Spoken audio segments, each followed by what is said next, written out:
What is going on, everybody? It's your boy, TheJoshyP, and welcome to another video, the second upload of the day. If you watched the Eagles video on the draft, thank you for watching. And if you haven't, go ahead and watch it. I'll leave a link in the description. And thank you for stopping by this video. 2 for 1. I appreciate you guys stopping by, and I hope you guys enjoy this. Today we are going to be talking about Sixers, even though there is all kinds of Philadelphia Eagles gear, world champions, but I'll bust out the Sixers cup for you guys. Take a little sip because we're moving on. We're moving on, boys, to the semifinals of the NBA playoffs, and it has just been announced that the Sixers will be facing the Boston Celtics in round 2 of the Eastern Conference playoffs. And I was really, honestly, I was really hoping Milwaukee would have pulled it out, mainly because of home court advantage and also because we'd absolutely shit on them. If you guys don't remember the last game of the season, we won by 30-something points. Granted, it was the last game of the season. It really didn't matter if Milwaukee won or not. We needed to win to get the second seed, pretty much. Because if Cleveland would have lost, if Cleveland would have won in New York and we would have lost that game, then we would have gotten the third seed, and we might not even be here right now. So it was important for us, not so much important for them. But I still really wanted Milwaukee to pull it out, and they couldn't, sadly. Now, there's some negatives to playing the Celtics. Obviously, we don't have home court advantage. It is the Celtics. They are a very good team. Did I say second seed? I meant third seed before. The Sixers are the third seed. The Celtics are the second seed. Sorry, messed up my head. Before you go and comment saying I got it wrong. Ha! I fixed myself. All right. So I'm just going to quickly touch on the Heat series and then talk about things moving forward. But there's two negatives. One, we don't get home court. Two, it's kind of a lose-lose situation, whether we win or lose the series, right? And I say that because, if you win the series, obviously that's great. But from a hater's perspective, right? So if we lose the series, we lost to a Celtics team without their two best players in Kyrie and Hayward. If we win the series, we only beat them because they didn't have Kyrie or Hayward. So that's why I really didn't want to play the Celtics. One, because I thought we would have kicked the shit out of Milwaukee. And two, because I know the haters are going to be swarming every Sixers fans mentions, y'all are trash, fuck the process, stuff like that. And I don't want to deal with it, but we're gonna deal with it anyway. Okay, so touching up on the Heat series real quick, I just want to say, take a minute to just summarize how I felt about it. Fuck the Miami Heat, okay? Those dudes are so dirty. Oh my God. And just props to this super young team sticking with it and fighting back, literally fighting back. Ben Simmons, man, talk about a dude who can keep his cool, keep calm under pressure. Embiid with the mask on. Gotta be frustrating having to wear that. And the dude is still playing like the defensive player of the year, the all-star that he is, first team all-NBA in my opinion.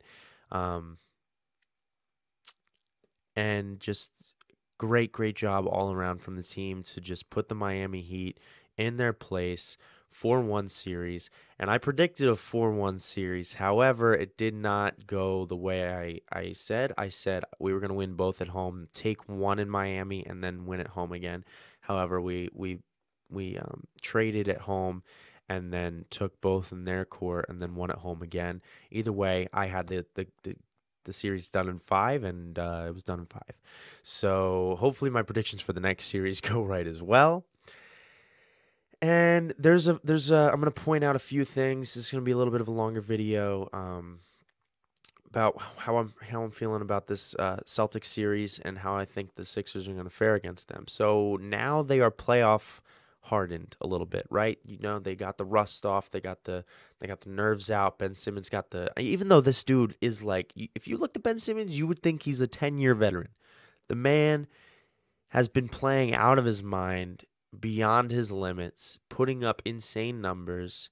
The first rookie triple-double since Magic Johnson. I know triple-doubles really don't mean shit, a la Russ Westbrook, because that team sucks.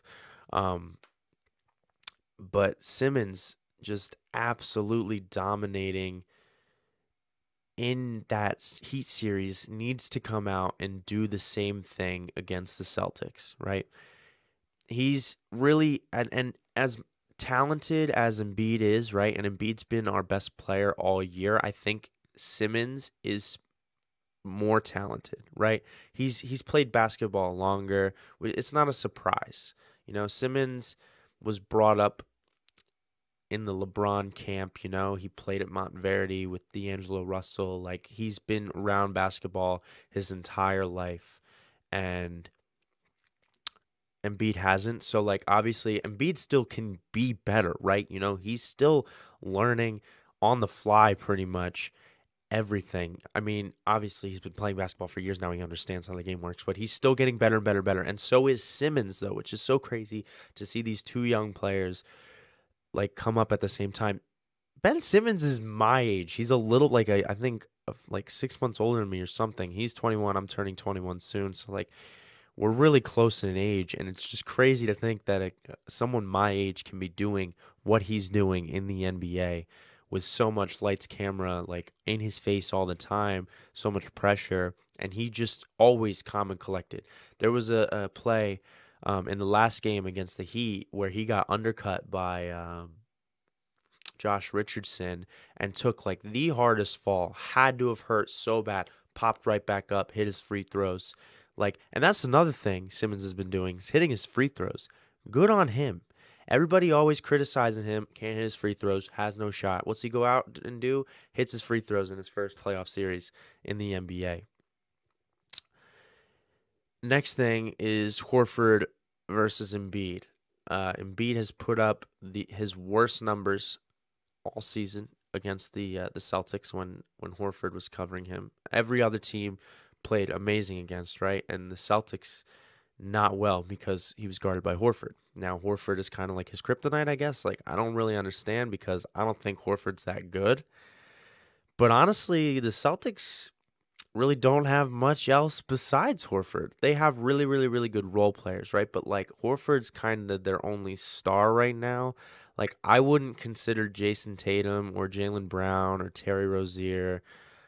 I don't think those guys are stars, right? And I don't know a whole lot about the Celtics. I really only watch the Sixers during the year, but I pay attention enough to the other teams to know, like, what's going on and how their teams are playing. Obviously, the Celtics are very good. They had at one point the longest win streak in the league, and I'm pretty sure the Sixers beat that streak anyway. But it's none of my business. And they have a very good coach, Brad Stevens, highly touted coach across the league. So it's going to be another coaching battle again. You had Spoelstra versus Brown, Brown triumphant. You have Stevens versus Brown, and I think we're going to see a little bit of the same, but I'll get into that later. Anyway, Horford versus Embiid. Embiid has to figure something out.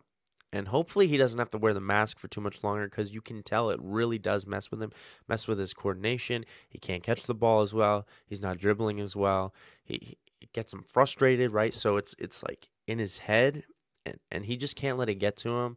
And he's got to play his game. He can't let Horford get to him. He needs to just be better. Like, he's more talented than Horford. He's got a better basketball game than Horford. I say he's much better than Horford, right? Like, there's no question in my mind that Joel Embiid is the best center in the league. You can argue Anthony Davis, right? So I'll just say Eastern Conference. Horford just really shouldn't be able to touch him, and I'm really expecting Embiid to turn it around against him and to kind of just dominate him, right? Like, if you look at Embiid, he's just a towering man. Like, his defensive presence is felt so much. Like, when he came back in the Heat series, it was felt so much, and they just won the next 3 games because of him, really, and Simmons too, but because of him and great bench play. I mean, the whole team just... Anyway, next thing I want to talk about is Fultz's minutes.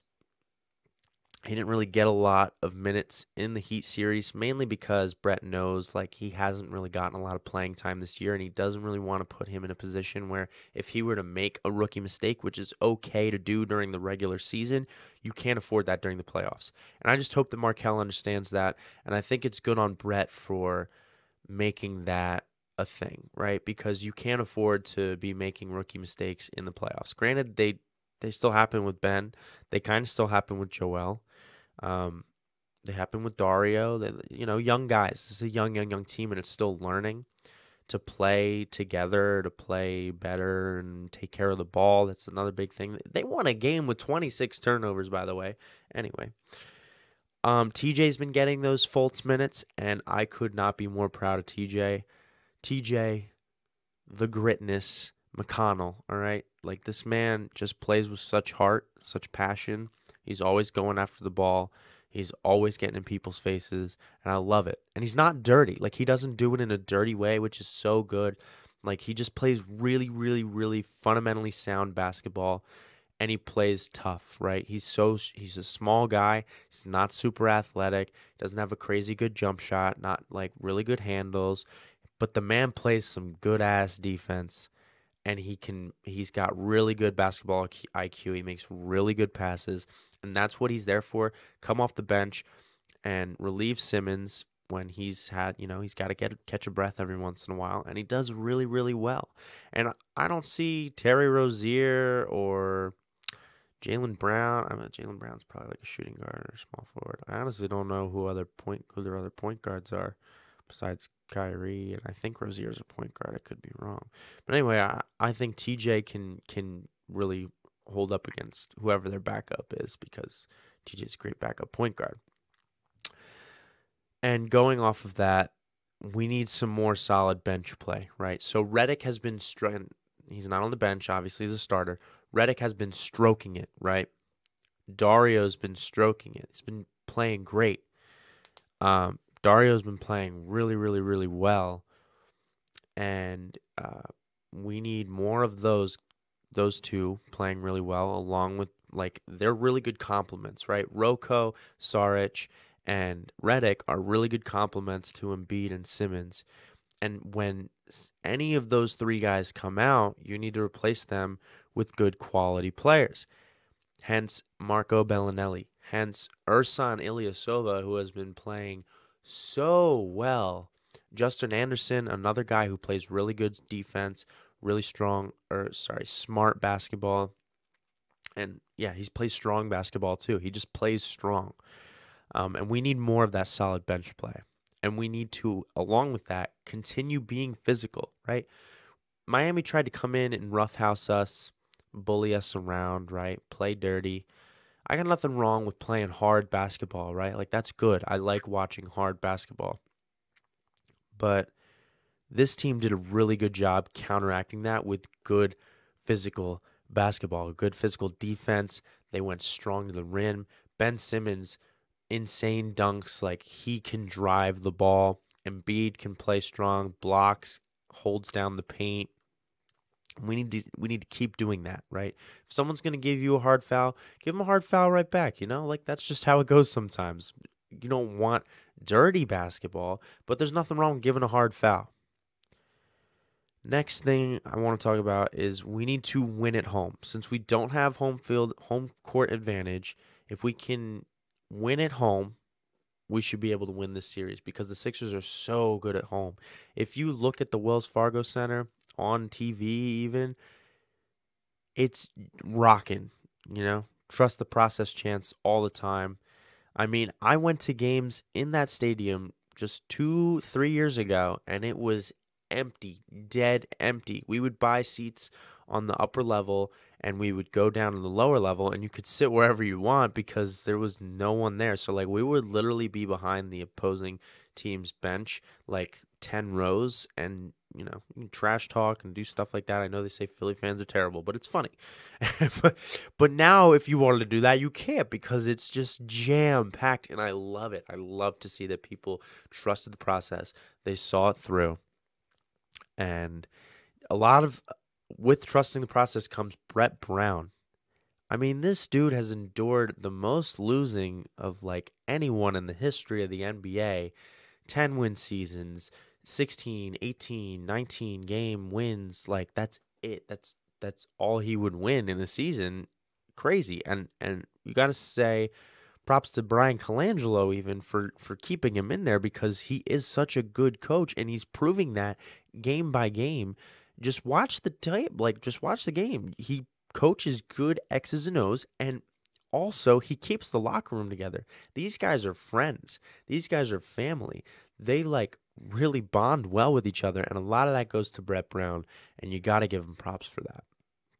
So who do I think is going to win this series? It's going to be a lot harder than the Miami series, obviously. I would say Brad Stevens is probably a better coach than Spoelstra. I would say that Boston definitely has the better roster. They proved that during the regular season. Granted, they had Kyrie, but even without Kyrie, they still played well. I don't know. It's going to be a hard series. It's going to be a long series, but I am going to say Sixers in 6. We're going to grab one in Boston. We're going to take both at home. Then I think Boston is going to grab another one in their home court. And then we're going to take the last game in our home court, game 6. We're going to win the series 4-2. That's my prediction.